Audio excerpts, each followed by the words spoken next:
You picked the wrong black woman to lay hands on today. Major General Victoria L. Taylor doesn't raise her voice. She doesn't flinch when Officer Harris yanks her arm behind her back, wrenching it upward until her shoulder sparks with sharp pain. The handcuffs clamp around her wrists with careless force, biting into skin until she feels warm wetness sliding along her forearm. "Keep talking," Harris grunts, breath sour against her ear. "We can add resisting." She doesn't bother looking at him. Her gaze remains fixed on Captain Wilson, the broad-shouldered officer stepping toward her with the swagger of a man who's gotten away with far too much for far too long. He stops just close enough for his cologne to mix with the harsh scent of asphalt. "That mouth of yours," Wilson says, tapping his nightstick against his palm, "is exactly how people like you end up with problems." Victoria doesn't blink. She memorizes everything. Badge number 3487, name tag C. Wilson, a jagged mole above her left eyebrow, sweat stains darkening the sides of his uniform shirt.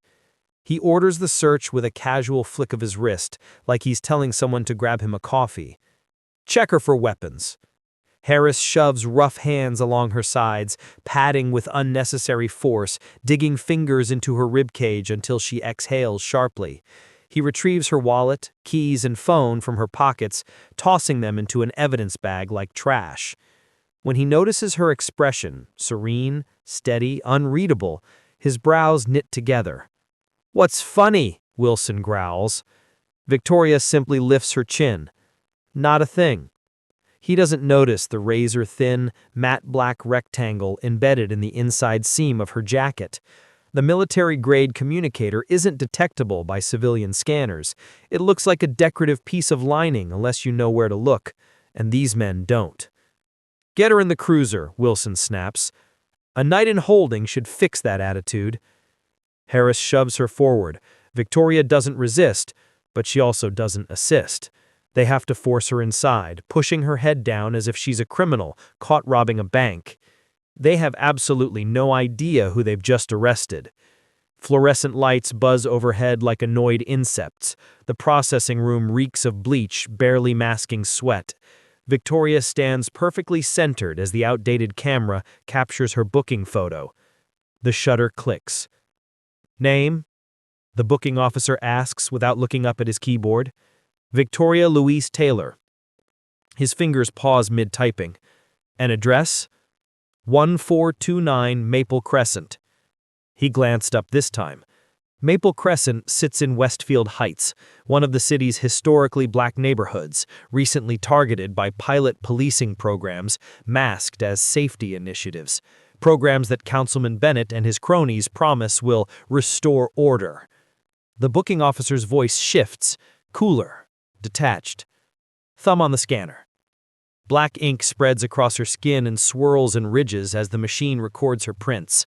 Behind her, Wilson and Harris laugh loudly near the water cooler. They want to be heard. "Didn't like being told to pull over," Harris scoffs. "Thinks being from Maple makes her special." Wilson chuckles. "They all do. That checkpoint exists for a reason. Sometimes you gotta remind them." Victoria catalogs each word, each smirk, each officer observing silently from the corners of the room. None of them intervene. None of them question why an unarmed black woman cooperating at a routine checkpoint ended up in cuffs. "Phone call?" Victoria asks. The booking officer nods toward the wall. "1, make it quick." She lifts the receiver and dials a number she has never once written down. It rings once. A clipped, controlled voice answers. "Joint Operations Center, Pentagon." Victoria speaks calmly, even as Wilson saunters closer, clearly listening. "Authorization code Juliet Bravo 907 Delta." A pause. Then the voice softens in respect. "Confirmed. Proceed, General Taylor." Wilson's posture falters. Victoria keeps her voice steady, matter of fact. "Activating Oversight Directive Aurelia. Forwarding current coordinates. Initiate rapid compliance review." Another pause. "Received. Response team deploying. Estimated time, 42 minutes." Understood. She hangs up gently, as if she just ordered a pizza. A door slams open. Councilman Edward Bennett strides in, his Rolex catching the harsh fluorescent glare.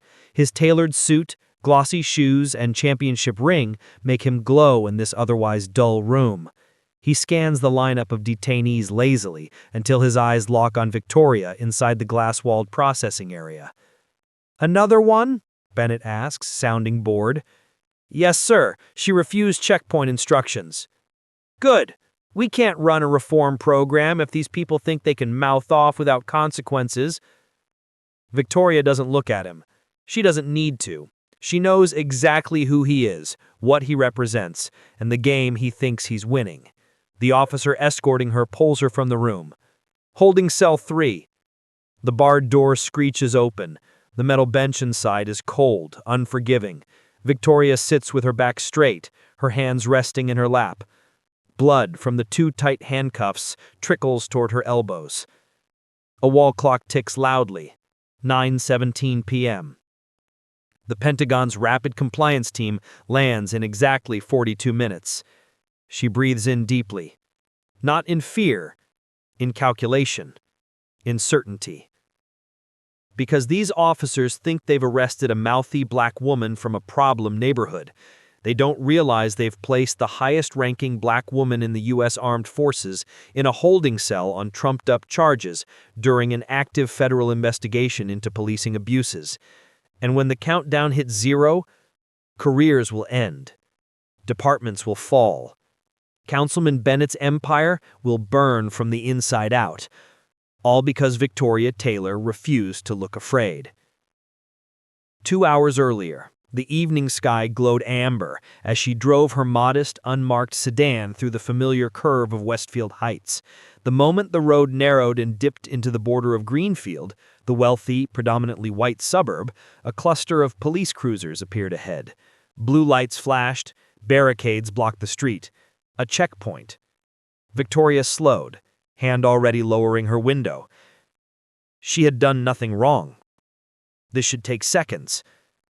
But she was a black woman crossing into a white neighborhood at dusk, and seconds were never guaranteed.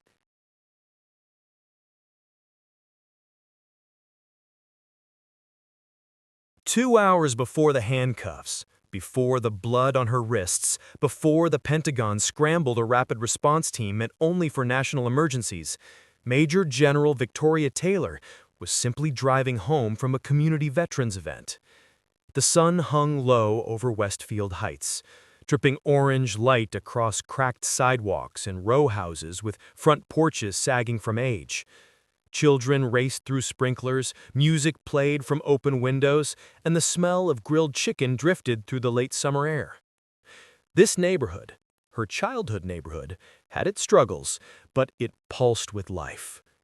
Victoria drove slowly, waving at Mrs. Alvarez tending her sunflowers, nodding at the teenagers clustered around the basketball court, passing the corner store where she used to buy 50-cent popsicles after school.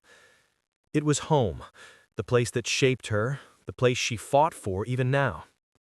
But as she crossed the invisible border into Greenfield, the wealthy white suburb that claimed zero tolerance for crime while pretending its own scandals didn't exist, everything changed. Greenfield was manicured lawns and private security cameras, pristine sidewalks and designer dogs on designer leashes, luxury SUVs lining driveways, and identical mansions arranged like a catalog. Victoria had driven this route hundreds of times. She'd never had an issue. Tonight would be different. Up ahead, blue and red lights blinked from a line of police cruisers. Metal barriers closed off the street, forcing traffic into a single slow-moving line. Officers stood in reflective vests, flashlights ready even though the sun hadn't fully set. A checkpoint. Temporary, judging by the portable signs. Aggressive, judging by the number of officers. Victoria's fingers tightened on the steering wheel. She knew these pilot checkpoints. They weren't for safety. They were for control, for intimidation, for screening out the wrong types. A phrase she'd once overheard at a council meeting before walking out in disgust. But she followed rules. Always had. She rolled her window down before her car even reached the stop point. An officer stepped up, face shadowed under his cap. She could barely see his eyes. "License," he barked. "Of course," she said, handing it over. He stared at the card longer than necessary. His expression didn't soften, didn't shift. "Purpose of travel?" he demanded. "I'm heading home. I live 5 minutes from here." "Mm-hmm." He lifted his flashlight, shining it directly into her eyes. "Where are you coming from?" "A veterans fundraiser in Westfield Heights." His jaw ticked. Westfield Heights. That was enough, in his mind, to justify suspicion. He leaned down slightly, eyes scanning the inside of her car. "You been drinking?" "I don't drink." He nodded slowly, doubtfully, as if waiting for her to stumble over her words. "Step out of the vehicle." She didn't move. "May I ask why?" His lips curled. "You're refusing an order?" "No," she said evenly. "I'm requesting clarification." That was the moment he hardened. The moment she saw his hand hover near his holster. "You people always need clarification." A sour heat crawled across her neck. "I'm more than happy to cooperate," Victoria said carefully, keeping her hands visible on the steering wheel. "I'd like to understand the reason." But she didn't get one. Another officer, this one broader, older, wearing a captain's insignia, approached from the right. Captain Wilson. "You got a problem with following instructions?" Wilson asked, voice dripping with condescension. "No problem at all," Victoria said. "I just asked, step out of the vehicle." She obeyed, because black women don't get to debate at checkpoints, because she'd seen too many names in the news, because survival often meant silence, even when silence burned. But even as she stepped out, she noticed something strange. The driver ahead of her, a white woman in a luxury SUV, had only been asked for her license before being waved through. No questioning, no flashlight, no suspicion. Wilson stood close, too close. His breath smelled like burnt coffee. "Open your trunk," he ordered. "It contains personal belongings," she replied calmly. "Are you—" Harris moved behind her. "Captain, she's stalling." "No," she said, lifting her chin. "I'm complying. I just want to know—" "Put your hands behind your back," Wilson snapped. She froze. "That will be unnecessary," she said. "I haven't—" Wilson grabbed her arm. Harris grabbed the other. Her instincts screamed. Her training fired through every nerve ending, mapping exits, calculating angles. She could break both of their wrists in under 5 seconds. But she didn't move, because she knew what they'd do if she fought back. The cuffs locked around her wrists. Metal sliced her skin. "For what charge?" Victoria asked, voice steady despite the ache. "Talking back," Wilson answered. "Obstructing." "Those aren't crimes," she replied. "They are tonight," Harris muttered. And that was that. They dragged her toward the cruiser as the sky dimmed into twilight. Her muscles tensed with quiet fury, but her face remained composed. She memorized every detail, every step they took, every lie they told. She was shoved into the back seat. The door slammed. The lock clicked. From inside the cruiser, Victoria watched the officers wave 3 more cars through without inspection. None of their drivers looked like hers. In the rearview mirror, Wilson grinned at her reflection. "You should have just said yes the first time," he sneered. She said nothing. She stared at him with the kind of silence that cracks open futures. He didn't realize he was speaking to a 2-star general in the United States Army. He didn't realize there was a reason her jacket lining felt unusually stiff. He didn't realize the Pentagon was already monitoring Westfield Heights for civil rights violations, and that his little checkpoint had just placed him under a microscope. He didn't realize that in less than an hour, a federal strike team would be standing in the same police station where he was now laughing about putting a black woman in her place. In the backseat of the cruiser, Victoria inhaled slowly. This wasn't the first injustice she had witnessed. But tonight she wasn't walking away. Tonight she wasn't filing a polite complaint.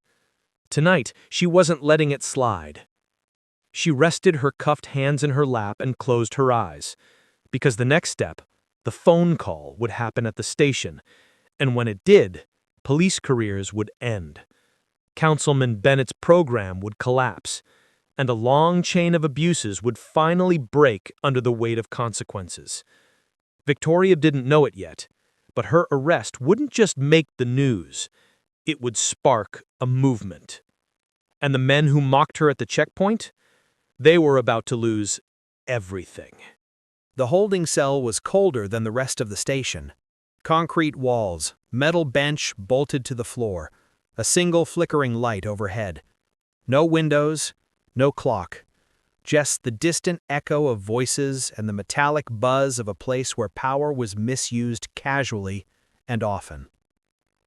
General Victoria Taylor sat perfectly upright on the bench, hands resting neatly in her lap as the blood on her wrists dried and cracked. Every ache, every bruise, every sting of humiliation was cataloged and stored like files in a mental cabinet. She didn't rush her breathing, didn't pace, didn't shout. She simply waited. Because she knew what was coming. Across the station, the officers who'd arrested her were relaxed, laughing, chatting, celebrating what they thought was a minor victory in their long campaign of intimidation against Westfield Heights. Captain Wilson stood near the whiteboard where shift schedules were posted, bragging to a group of younger officers. "You should have seen the way she looked at me," he said, smirking, like she thought she was somebody. Officer Harris laughed. "She kept asking why, like she's entitled to an explanation." They imitated her voice, exaggerated her tone, mocking her in front of at least 6 other men. No one stopped them. No one questioned what happened at the checkpoint. Because this was normal. A Thursday night in Greenfield Police Department. Wilson took a long sip of coffee and added, "I don't care if she's a teacher, a nurse, or whatever she thinks she is. When I tell someone to step..." A rookie officer frowned slightly. She didn't resist, though. Wilson shot him a look sharp enough to cut. "You knew?" he asked. "Yes, sir." "Then listen closely." Wilson stepped closer. "People from that neighborhood always push back. If you don't shut it down fast, they walk all over you." "Exactly," Harris chimed in. "You let one of them talk back, and soon the whole system falls apart."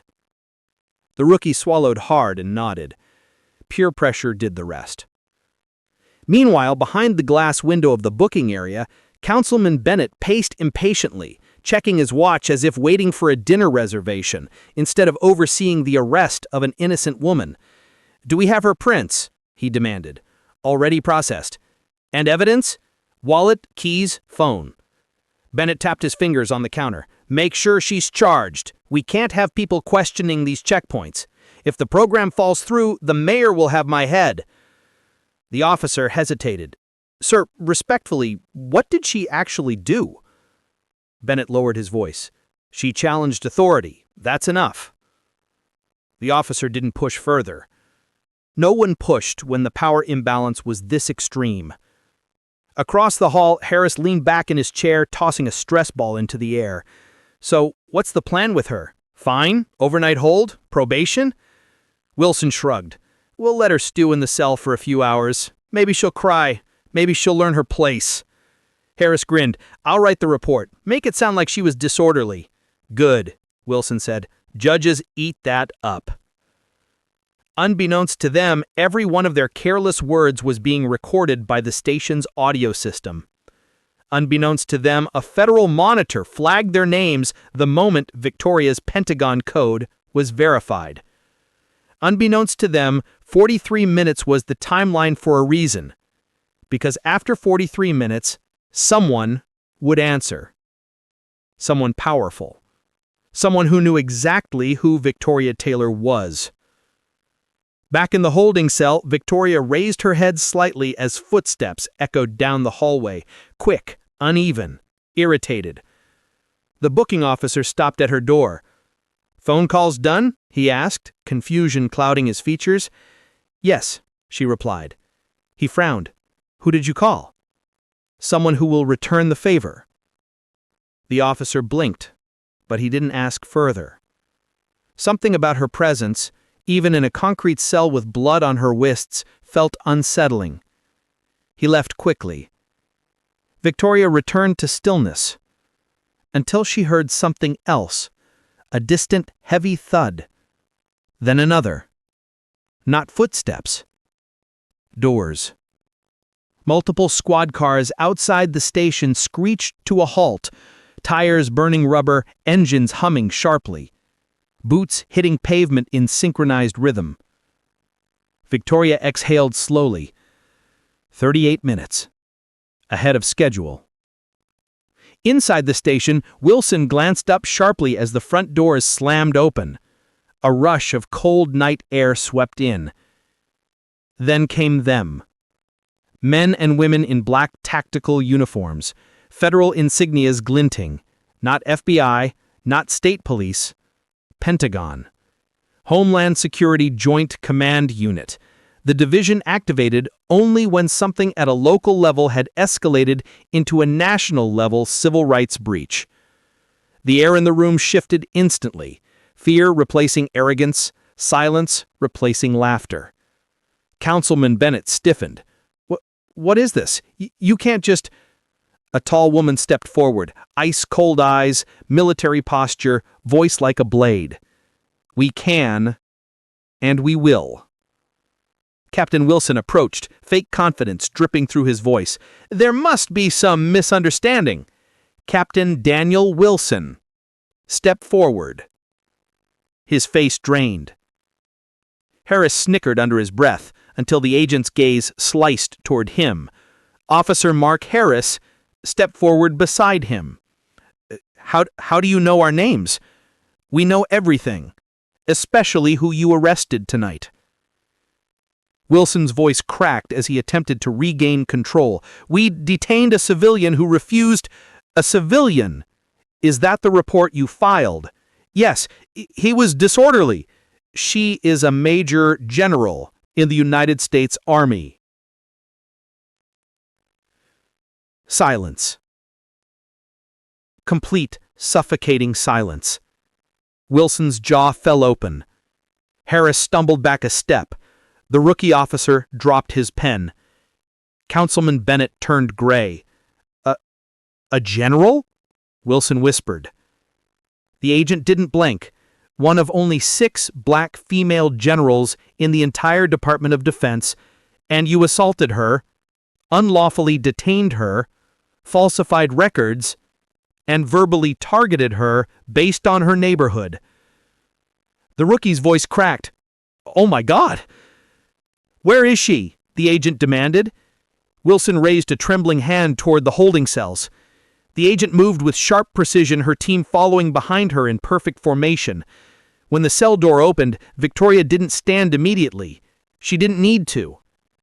Ma'am, the lead agent said, bowing her head with reverence, we're here to escort you safely. Only then did Victoria rise, back straight, chin lifted.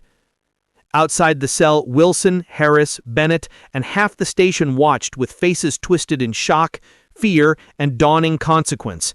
Victoria stepped forward, speaking clearly, enough for every officer to hear. Captain Wilson, Officer Harris, you will be held accountable for everything that happened tonight. Wilson began to stammer. General, I didn't know. That's the problem. You don't treat people with respect unless they outrank you. Harris's knees nearly buckled. Ma'am, please. You're done, she said simply. 2 agents stepped behind the officers. Cuffs clicked, this time on the right wrists. Bennett sputtered, You can't. I'm a councilman. This program is essential. Victoria turned to him slowly. And now your program is under federal investigation. His face crumpled. The station that had mocked her only an hour earlier was now frozen, powerless, silenced by the weight of federal authority. And through it all, Victoria didn't raise her voice once. She didn't need to. Justice spoke for her. The agents escorted her out of the building, but before she stepped outside, she paused briefly, turning back to look at the officers. Not with anger, not with vengeance, but with certainty. Tonight is only the beginning. Then she stepped into the night, and the doors of the Greenfield Police Department closed behind her with the force of a collapsing empire. The ride from the station to the federal field office was silent, yet heavy enough to feel like a storm pressing against the windows. General Victoria Taylor sat in the back seat of the armored SUV, flanked by 2 Homeland Security agents who treated her with the same respect soldiers offer a superior on a battlefield. Not a word was spoken, but their posture, straight spines, alert eyes, steady breathing, was an apology in itself. As the convoy approached the building, the press was already gathering outside. Camera flashes, shouted questions, reporters climbing over each other for position. Word had leaked, too fast to be local chatter. That meant one thing: the arrest, the mistreatment, the humiliation. It had triggered flags at multiple agencies. Someone with real power had refused to bury it. Inside the building, Victoria was escorted to a private conference room with walls made of soundproof glass and security-grade steel. A bottle of water sat on the table, fresh, untouched, placed there specifically for her. She didn't sit yet. Her fingers brushed lightly over the edge of the chair, feeling the faint vibration from the building's air system. Her mind replayed the events, the checkpoint, the shove, the zip ties, the mocking laughter. She could still hear Wilson's voice, casual, amused, cruel. You people think you're above the rules. Not you civilians. Not you drivers. You people. She closed her eyes briefly, grounding herself before the door opened again. Director Samuel Rourke entered, mid-50s, tall, silvering hair, the kind of controlled presence that radiated authority without needing theatrics. He'd worked with generals, presidents, intelligence chiefs. Very few things rattled him. But tonight, he looked rattled. He approached her slowly with a gravity that felt like a salute. General Taylor, I want you to know, from me personally, what happened to you was an institutional failure at the highest level, and we are prepared to act accordingly. Victoria finally sat, her back straight, her eyes sharp. Then let's begin. Rourke took the seat across from her, folding his hands. We have the footage from the checkpoint, the audio from the station, the falsified report drafts. The officers have been detained. Councilman Bennett is being questioned. Good, she replied, but this isn't about 4 men. Rourke gave a slow, resigned nod. I know, it's about a system. Silence stretched between them, tense, loaded, truthful. Victoria's voice was steady, but beneath it was something deeper. Something that had simmered too long. Director, what happened to me is what happens to thousands of people in this country every year. People without rank, without protection, without someone to call. Do you understand the gravity of that? Rourke didn't flinch. I do, and I understand the gravity of who they chose to do it to. That sentence carried weight, a warning, a shift. Victoria leaned forward. You're not here simply because an officer made a mistake. You're here because a general got treated like every other black woman in her neighborhood, and that scares the system. Rourke exhaled slowly. Not defensive, reflective. Yes, it does. And it should. Before he could respond, the door opened again. A young analyst entered carrying a tablet. She set it in front of Victoria with trembling hands. We pulled the station's internal communications, ma'am, and, well, you need to see this. Victoria tapped the screen. A video opened. Wilson in the break room laughing with Harris. She thought she was somebody. That neighborhood breeds arrogance. Gotta keep them in line. Laughter, drinks, jokes about teaching her a lesson. Victoria watched without blinking, without flinching, without reacting. Not because she didn't feel it, but because she refused to give those men the power of an emotional response. The analyst's voice was small. There's also audio from their cruiser before they stopped you. She pressed play. Wilson's voice. I don't like that car in this area. Harris. Driver looks mouthy. Wilson. Let's find a reason. Then static. Then Good enough. Lights. Victoria closed the tablet. Rourke watched her carefully. General, we are opening a federal civil rights case. This will be national. You will be asked to testify. You will be the face of this investigation if you choose to be. Victoria lifted her gaze, steady as steel. I didn't ask to be the face.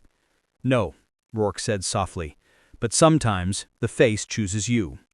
Her jaw tightened slightly. A lifetime of service, sacrifice, discipline, and still, one traffic stop was all it took to strip away her humanity in the eyes of men who wore badges. The next time the door opened, it wasn't an analyst or an agent. It was Secretary Elaine Ward, head of Homeland Security. Every agent in the hallway outside snapped to rigid attention. She entered, nodding to Victoria with solemn respect. General Taylor, I came myself because this incident isn't isolated. It's part of a pattern we've been monitoring. Local corruption, unauthorized checkpoints, targeted stops.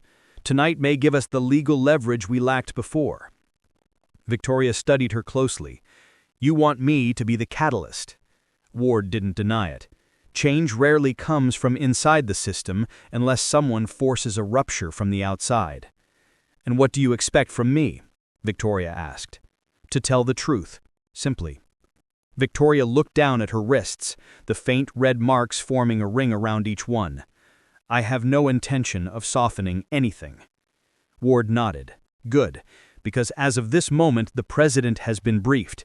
He'll likely request a conversation with you within the hour. Even Rourke blinked at that. Victoria inhaled. Slow, controlled, almost meditative. Then there's something I need before any of that happens, she said quietly. Of course, Ward replied. Name it. Victoria stood, her posture immaculate. I want to see them. Rourke frowned. The officers? Yes. Ward considered this. They're in federal custody now. You want to confront them? Yes. May I ask why? Victoria's answer was calm, chilling in its clarity. Because they need to see the person they tried to break, and they need to understand what they've unleashed. Rourke exchanged a glance with Ward. They both nodded. We'll arrange it, Ward said. Minutes later, Victoria walked down a corridor lined with reinforced glass and silent agents. The detention area wasn't like the one she'd been held in. It was professional, federal, clean. But the irony was not lost on her. She hadn't changed clothes yet, still wore the torn sleeve, the street dust, the dried blood. They needed to see that too. Inside an interrogation room, Wilson and Harris sat cuffed to a steel table. Their faces pale, their arrogance gone, their authority stripped. When Victoria entered, both men froze. Wilson whispered, Ma'am, General, I didn't... Victoria raised her hand. He fell silent instantly. She stepped closer, looking them both in the eyes with a calm that felt sharper than any scream. You didn't know who I was. And because you didn't know, you felt entitled to do anything you wanted. That is the disease in this system. Neither man breathed. Victoria continued, her voice low but unshakably clear. If you had known my rank, you would have stood straighter, spoken respectfully, followed protocol. But you didn't, because respect, your respect, isn't about humanity. It's about hierarchy. Harris's eyes filled with shame. Ma'am, please, I'm sorry. Your apology is meaningless because you would have done it again tomorrow to someone else. Wilson swallowed painfully. Are you here to decide our fate? No, she said. Your actions decided your fate. I'm here to decide mine.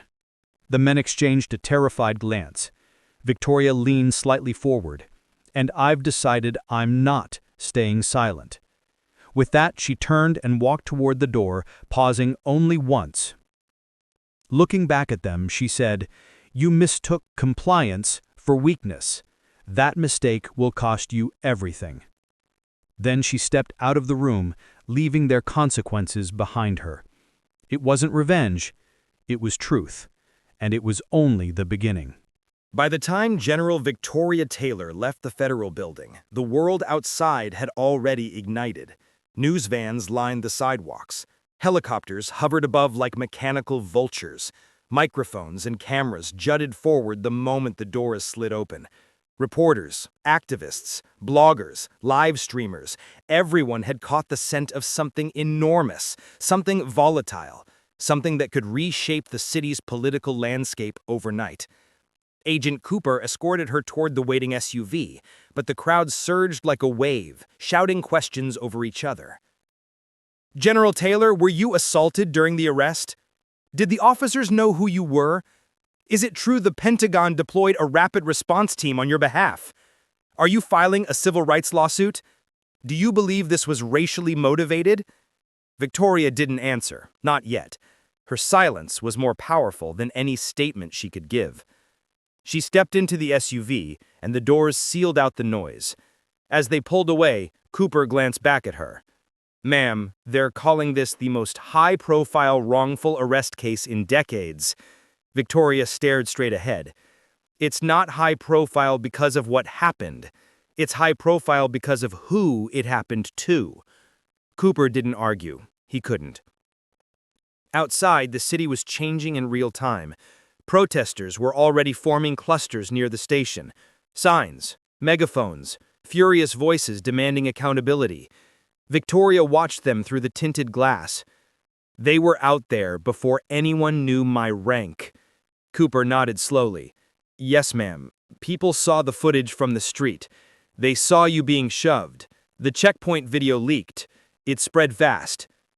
Good, she thought. Let the truth spread faster than the lies. Across town, in a cramped office inside the Westfield Heights Police Department, chaos erupted. Councilman Bennett's face was crimson with rage as he slammed his fist onto Chief Rourke's desk. "Do you have any idea who that woman is?" Chief Rourke wiped sweat from his temples. "Sir, we do now." "Now? Now?" he snapped. "You let your officers detain a 4-star general like she's some street agitator? They said she resisted at the checkpoint." "She didn't resist," he shouted. "She asked why she was being stopped. That's not resistance." The chief swallowed. "There was no record of her vehicle in the system, because she drove her personal car, not the government-issued one." Silence suffocated the room. Bennett leaned forward, voice lower but infinitely more dangerous. "Do you understand the mess you have created? Do you understand the level of scrutiny heading our way? We will lose federal funding. We will lose jurisdiction. Heads will roll." The chief's voice cracked. "We've suspended the officers." "Suspended?" he barked. "They're in federal custody. That's beyond suspension." He grabbed his coat and stormed out, barely restraining himself from punching the wall on the way out. Back at the federal building, Victoria was taken to a secure communications suite. A massive monitor dominated the wall, flashing with encrypted channels. The agent stepped aside as a new call came through. The Secretary of Defense. Victoria stood instinctively, back straight. "General Taylor, I watched the footage. It was unacceptable. It was reality," she answered. He didn't argue. "We're coordinating with justice. They're launching a systemic investigation into that entire precinct." "Sir," she said, "systemic means you start at the root, and that root is political." The secretary nodded grimly. "We know. The councilman is already making calls to try to save himself." "He won't," Victoria replied. Another voice joined the call, calm, authoritative, unmistakable. The president. "General Taylor, I want you to know this administration stands behind you fully. What happened is emblematic of a much larger issue, one we can no longer ignore." Victoria breathed in deeply. "Then don't ignore it." "That's why," the president continued, "I would like you to appear alongside the Attorney General tomorrow morning, a joint statement. We will initiate federal oversight." Victoria didn't respond immediately. She weighed the crest, the optics, the consequences. Finally, "I'll do it, but I'm not sanitizing anything." The president's tone tightened. "We wouldn't ask you to." The call ended. Victoria allowed herself a single quiet exhale. Meanwhile, in the detention wing of the federal building, officers Wilson and Harris sat in their cells, pale and shaking. Wilson pressed his forehead to the bars. "They're going to ruin us," he whispered. Harris ran his hands through his hair. "We didn't know who she was." "That's the point," Wilson snapped. "We treated her like we treat everyone else. That's the problem." Harris froze, the words hitting him harder than he expected. Wilson slumped into the corner of his cot. "We're done, man. Done." But neither of them understood yet how far the ripple was spreading. By midnight, Westfield Heights was a city divided. At the police station, protesters filled the courtyard. Some knelt, some marched, some shouted the names of loved ones who had been mistreated in the same ways Victoria had. Signs read, "Stop the Checkpoint War," "End Profiling," "Justice for Westfield Heights," "Accountability Now." But the most common sign was the simplest. "General Taylor deserved dignity. So do we." News networks cycled through the leaked videos. Headlines flashed across the country. 4-star general detained in possible civil rights violation. Racial profiling alleged in high-profile arrest. Pentagon forced to intervene. Local official tied to unlawful checkpoint program. The mayor held an emergency press conference at 1:40 a.m., stumbling through a statement about deep concern and reviewing policies, but the crowd booed him so loudly he cut the conference short. He hadn't expected this level of public fury. No one had. Inside her apartment, Victoria finally reached home. She stepped inside quietly, her uniform torn, her muscles aching, her mind refusing to rest. Her adult daughter, Alexis, stood in the living room waiting for her. "Mom?" Alexis whispered, her voice cracking with fear and relief. Victoria froze. Then Alexis crossed the room in 2 fast steps and wrapped her arms around her. For the first time all night, Victoria allowed the armor to fall. "No one would tell me where you were," Alexis cried. Mom, I thought... Victoria held her tighter, grounding both of them. "I'm here. I'm safe." Alexis pulled back just enough to look her in the eyes. "Did they hurt you?" Victoria didn't lie. "Yes." Her daughter's face tightened with rage. "They're saying on the news that you kept your composure, that you didn't break." "I didn't," Victoria said softly. "But they tried. They tried because they didn't know you. They didn't respect you." Victoria nodded, her voice low but steady. "And that's why I can't stay quiet." Alexis wiped her face and stood straighter, mirroring her mother's posture. "Then I'll stand with you." Victoria almost smiled. "You already are." At 3:12 a.m., Victoria lay awake, staring at the ceiling, knowing sleep wouldn't come, not tonight, maybe not for days. But she didn't need sleep. She needed Resolute. The city was boiling. The truth was rising. The system was cracking. And in a few hours she would stand in front of the nation, not just as a general, but as a black woman who refused to be silent. She closed her eyes. Tomorrow would bring consequences. Tomorrow would bring conflict. Tomorrow would bring reckoning. But tonight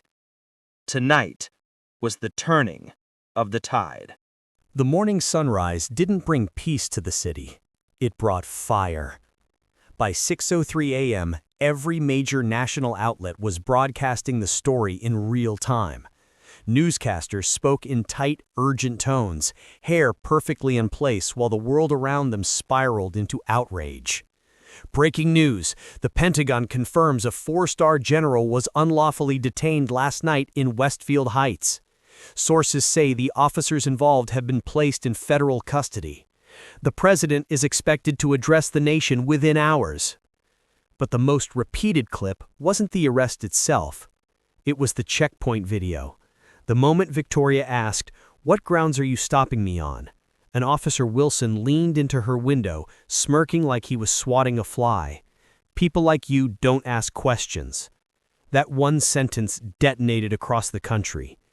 By 7 a.m., the clip had 12 million views on social media alone. Hashtags exploded. Hashtag General Taylor. Hashtag People Like You. #checkpoint abuse, #Westfield war zone. And behind every hashtag were tens of thousands of people who recognized that tone, that dismissal, that casual cruelty. This wasn't just about one woman anymore. This was about every traffic stop that felt like a threat, every checkpoint that felt like a trap, every officer who treated a black driver like a suspect before a human being. In living rooms, on subway platforms, inside coffee shops, people whispered, argued, raged, cried. The moment the sun rose, backlash hit like a tsunami. Inside the mayor's office, panic reigned. Mayor Sinclair slammed his briefing book shut.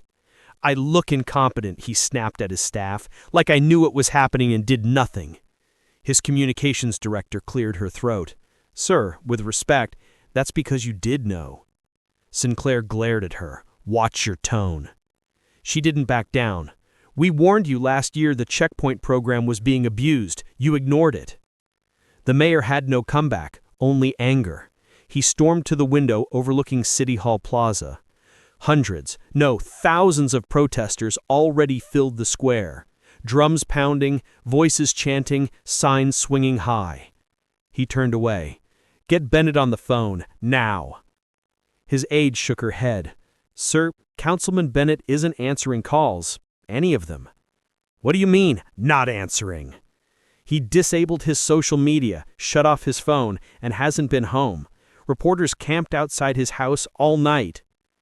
The mayor sank into his chair, face drained of color.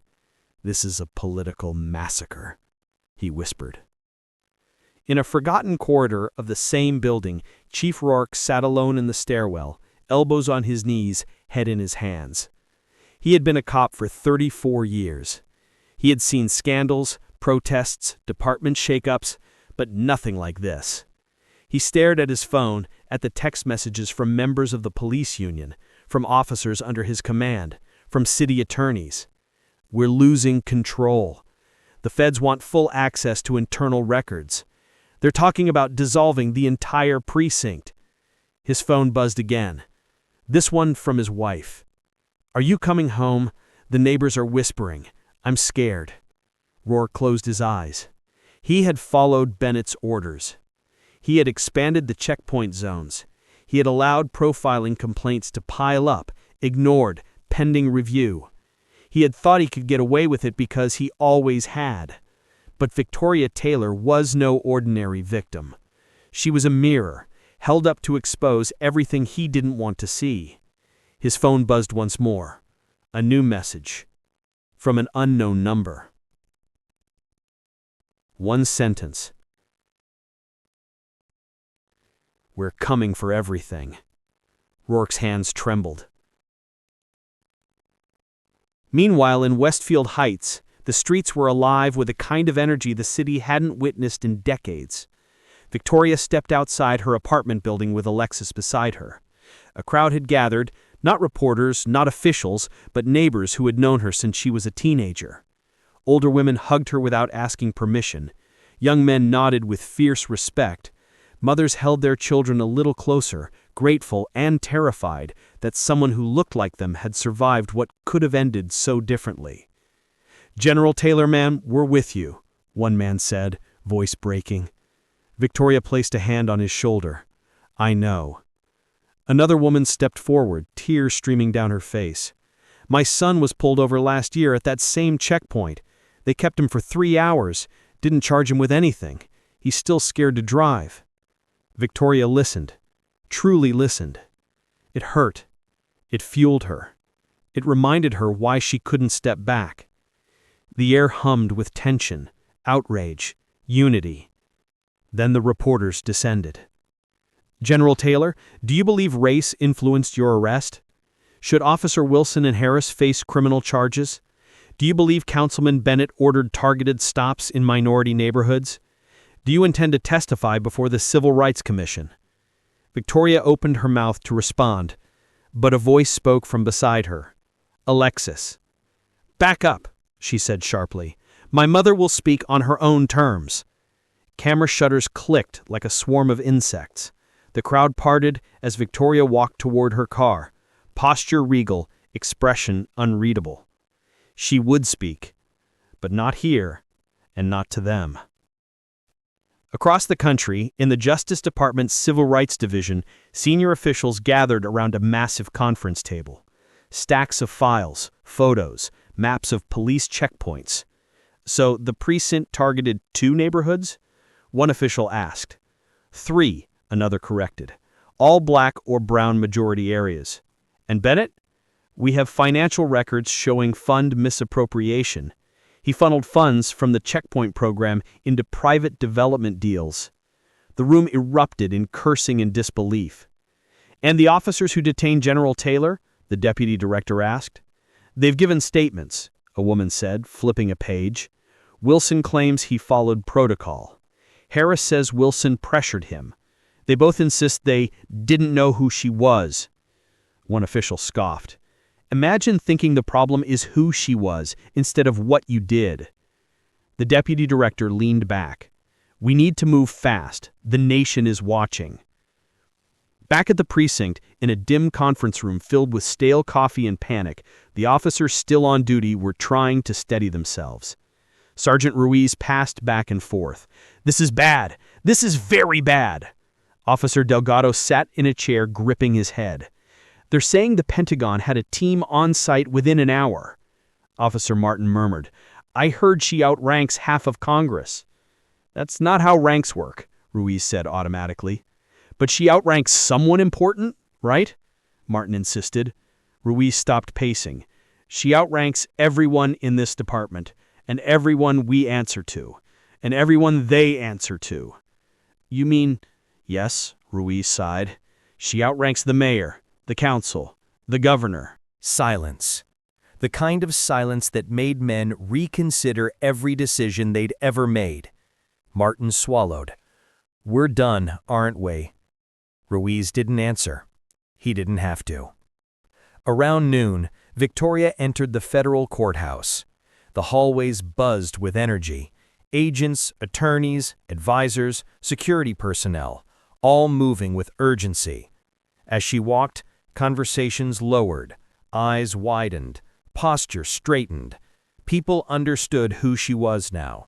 Not just a general, a symbol. Agent Cooper met her outside the briefing room. Ma'am, he said, the Attorney General is ready for you. Victoria inhaled, steadying herself. She had faced war zones. She had commanded thousands. She had stared down dictators. But this, standing up against a system rotted from its core, this felt heavier. She pushed open the door. The room fell silent. The Attorney General rose. General Taylor, thank you for being here. Victoria nodded. We have work to do. We do, he agreed. They sat, and a decision was made, one that would shake the city, shake the state, and shake the country. A full federal takeover of the Westfield Heights Police Department. Victoria didn't smile. She didn't celebrate, because backlash wasn't victory. Backlash was only the beginning, and the fire was still spreading. The sun had dipped behind the skyline by the time the last of the Pentagon SUVs pulled away from the Westfield Heights station, leaving the street oddly quiet, too quiet for a place that had just hours earlier been the eye of a political hurricane. Floodlights still bathed the entrance in sterile white, cables from news crews still coiled like vines on the pavement, and the air still buzzed with the electric tension of a city watching itself unravel. General Victoria Taylor stepped outside, alone. Her uniform was crisp again, her posture immaculate, her expression unreadable. Only the faint swelling around her wrist, where the handcuffs had cut into her skin, hinted at what had happened. Her communicators, now fully visible on her jacket lapel, blinked a soft green. A Pentagon driver waited near the curb, door open. But Taylor didn't move toward the car. She wasn't finished here. Across the street, a crowd had gathered. Neighbors, activists, off-duty soldiers who'd heard the rumors, journalists hungry for a quote, and people who simply wanted to see the woman whose one phone call had turned their city upside down. For hours now, the community had been split between awe, fury, suspicion, and fear. Was she here to help them or expose them to more danger? Everyone waited. Taylor stepped forward, one precise stride at a time, until the crowd parted instinctively. Not out of fear, out of recognition. She wasn't hiding behind tinted windows, advisors, or a podium. She had come alone, as herself. "General Taylor!" reporters shouted. Microphones thrust forward. "What happens now? Will the officers be charged? Is the checkpoint program being shut down? Is it true federal oversight is taking over the city?" She raised one hand. Silence rolled outward like a wave. "I'm not giving statements tonight. Not until the investigation is complete." Then she turned, not to the cameras, but to the people behind them. "But I am here to speak to my community." A murmur rippled through the crowd. Cameras kept rolling, but no one dared interrupt. A teenage girl stepped forward first. She wore a backpack with a broken strap and looked barely old enough to drive. Her voice trembled. "Ma'am, they stopped my brother last week, at the same checkpoint. They slammed him against the car when he reached for his license." He swallowed hard. "Is anything actually going to change? Or is this just another news story people forget about next week?" Taylor crouched slightly, not bending, but leveling herself with the girl. "What's your name?" "Kira." "Kira," Taylor repeated softly. "Nothing about this will be forgotten. Not by me, not by the Pentagon, and not by the people who think they can treat your neighborhood like a training ground." Kira's lips trembled. She nodded once, then stepped back into the crowd. An older man approached next, walking with a cane, eyes weary. "General, I've lived here since the factories were still running. We learned not to expect justice. They sweep things under the rug." He glanced toward the police station. "Is tonight going to be another rug?" Taylor shook her head. "They arrested the wrong woman," she said simply. "Not because I outrank them, but because I refuse to let this city, your city, become a place where fear is normal." The man's eyes glistened, and he squeezed her forearm gently before retreating. But not everyone in the crowd was ready to accept her. A middle-aged woman in a suit, one of the city's newest residents from the wealthier side of the district, stepped forward, arms crossed. "General, with all due respect, you escalated a minor police interaction into a federal spectacle. My children were at home terrified because we heard helicopters for hours. Is this really the responsible way to handle a civilian matter?" Taylor faced her calmly. "A minor police interaction?" she repeated. "Is that what you call false arrest, assault, and unlawful detention?" The woman stiffened. "I'm saying you could have cooperated instead of whatever that was." Taylor's voice remained level, but iron threaded through it. "I cooperated. They escalated. And I will not apologize for the Pentagon responding when one of its generals is attacked without cause." Before the woman could retort, someone else cut in. "Councilman Bennett." No bodyguards this time, no entourage, just Bennett himself, sleeves rolled up, as if prepared to spin whatever narrative he needed. The crowd tensed, the air practically snapped as hostility surged. "Well," Councilman said loudly, "if it isn't the general with a god complex." Every phone in the crowd lifted at once. Taylor didn't move. "Councilman, shouldn't you be at home preparing your statement for the ethics board?" He chuckled. "Oh, please. Do you really think Washington is going to side with you over the department that keeps this city safe?" A murmur of disgust rolled through the crowd. Bennett continued, sensing he still had an audience. "You embarrassed law enforcement, undermined an entire security program. And for what? Because your ego couldn't handle being questioned by a police officer?" Taylor stepped closer. "You don't know me." "I know enough. I know people like you." Someone in the crowd shouted, "People like what, Bennett?" Bennett hesitated, but only for a second. Before he could finish whatever sentence had been forming on his tongue, a black SUV pulled up fast and silent to the curb. Not Pentagon, not police, not city. The emblem on the door was unmistakable. Department of Justice, Civil Rights Division. A federal attorney stepped out. Another camera flash went off. Then another. The street erupted in whispers. The attorney approached with a briefcase and a folder so thick it nearly split. "General Taylor," he said, shaking her hand, "we received your documentation. We're opening a formal investigation tonight." Bennett paled. Taylor didn't gloat, she didn't smile, she simply nodded. "Good." "Officers Harris and Wilson," the attorney said, raising his voice so the entire street could hear, "are hereby placed on immediate federal suspension pending indictment review." The crowd roared, some in anger, some in relief, some in long-buried pain finally rising to the surface. Bennett shouted over them, "You can't do this! This is my district! This is my—" "No," Taylor said quietly. "This belonged to the people, long before it belonged to you."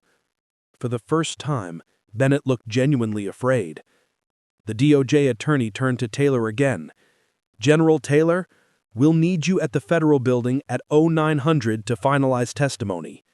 "Understood." The crowd had reached a fever pitch now. Hope, fear, disbelief, all swirling together. Hones recorded everything. Someone started chanting her name. Someone else shouted that this was the beginning. A third cried openly into a friend's shoulder. Taylor raised her hand once more, slowly, deliberately. The noise softened. "I am not your savior. I am not your symbol. I am simply a woman who refused to be silent. What happens next, what changes, will depend on all of us." It wasn't a speech, it wasn't a promise, it wasn't a rallying cry. It was truth, and truth hit harder than anything else that night. As she turned toward the Pentagon vehicle, Kira called out nervously, "General Taylor?" Taylor paused. "Yes? Will you come back after this is over?" Taylor looked at the crowd, at Westfield Heights, at her home. "Yes," she said. "This city is mine too." The turning point wasn't a dramatic explosion or a triumphant victory. It wasn't a riot or a revolution or a speech meant to echo in history books. It was something quieter, stronger, and far more dangerous to the people who had built power on silence. It was the moment a community recognized that it was no longer invisible, that someone with authority, not just influence, had seen what they endured and refused to let the world look away. It was the moment fear shifted sides. General Taylor stepped into the SUV, the door closed behind her, and for the first time since her arrest, she allowed herself one long breath. Tomorrow, the war would begin. Tonight, the city had already changed. The federal courthouse downtown had never been this quiet. Not during high-profile criminal trials, not during corruption hearings, not even during the contentious elections of years past. But this morning, when the doors opened for the preliminary review of United States versus Harris, Wilson, and Councilman Edward Bennett, the air felt different, dense, heavy, anticipatory, as if the entire building understood that something irreversible was about to unfold. General Victoria Taylor stepped through the metal detectors without flinching as dozens of reporters shouted questions. She wore full dress uniform, ribbons aligned perfectly, boots polished to mirror shine, expression carved in stone.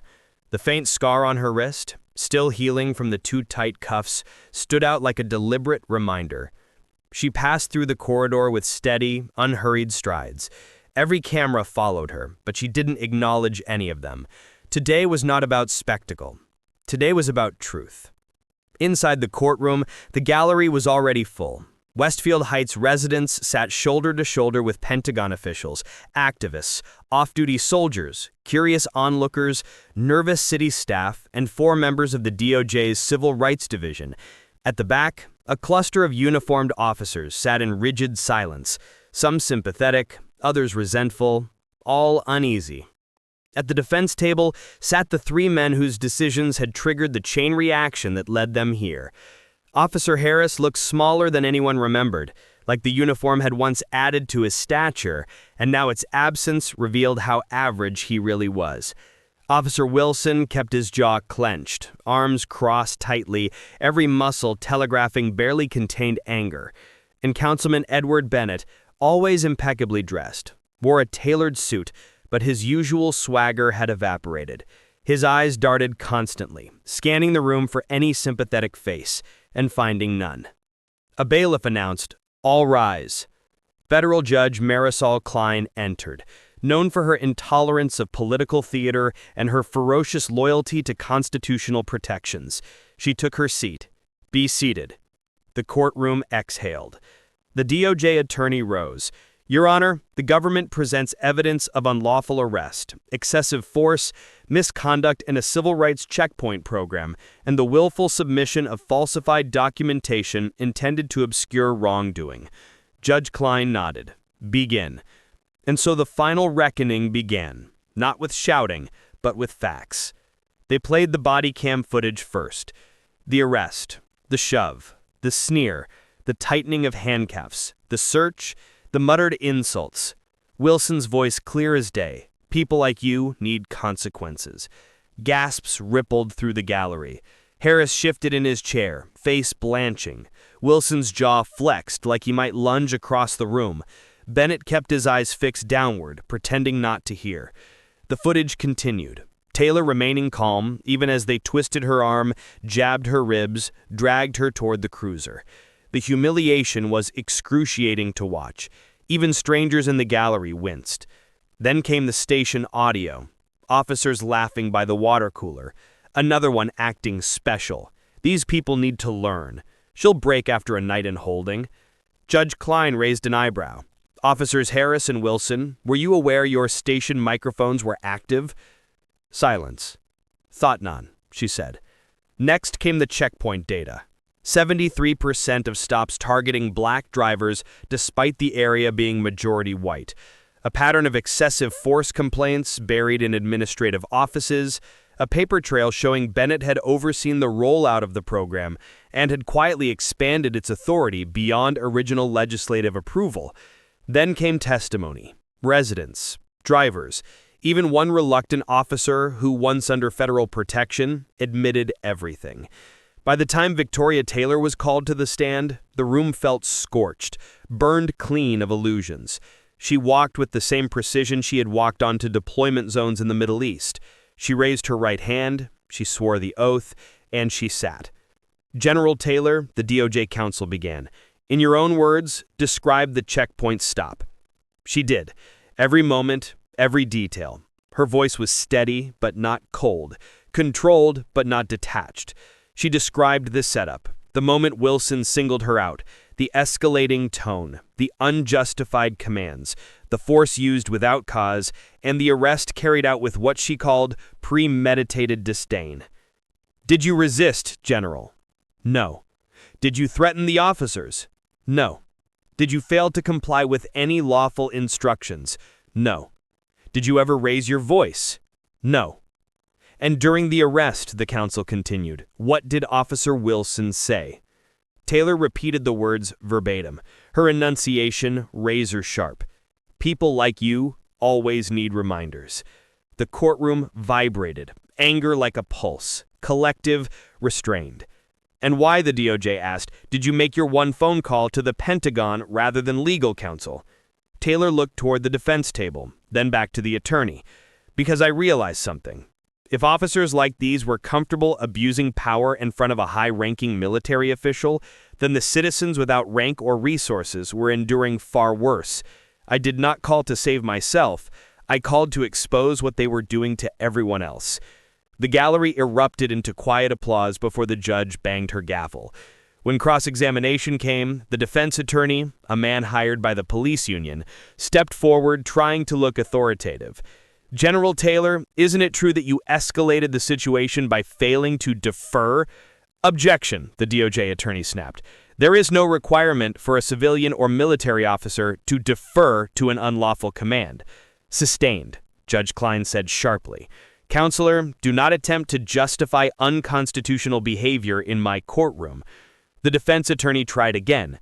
"General, Couldn't be officers have reasonably believed you were being intentionally uncooperative?